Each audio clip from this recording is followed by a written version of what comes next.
So here we are, we're on the trip to Cadir Idris and we're staying at a fantastic Dolenion. I dared to call it a campsite. This is like a spiritual home. And yes, Marion's got a few words. Yes, right. Well, it's lovely to have you here.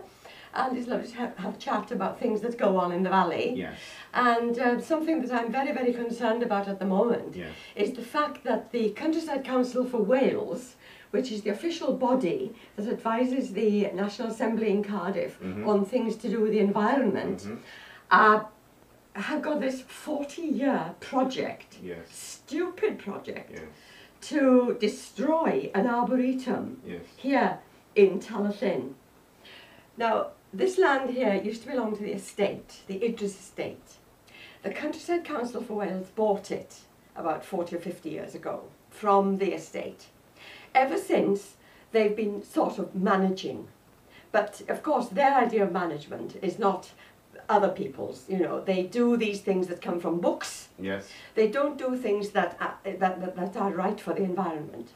Now, they've got this cockeyed idea about this arboretum. It's perched there on a crag overlooking the valley. There's a ravine. On the one side of the ravine, there's an oak woodland, an old oak woodland there, you know, remnants of the Ice Age, etc. Okay, fine, no problem. On the other is this crag, where the estate, 100 years ago, had the workers go up with buckets of soil to establish a woodland, an arboretum, with majestic trees like you know, the great pine trees, the Douglas firs and so on and so forth. It had to be done by hand because it was a crag with hardly any soil on it. So they established an arboretum somewhere where nothing had more or less grown before. They did this to prevent erosion because further on along that same crag, as you can see today, beyond there, it's scree.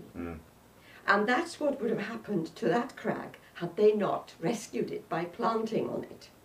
Today it's a beautiful patch of a woodland, different, I know, but it's developed over 100 years, its own ecology, and it sustains its own way of life, you know, and the beetles and the birds and so on that live there are different from the ones that live on the other side of the ravine.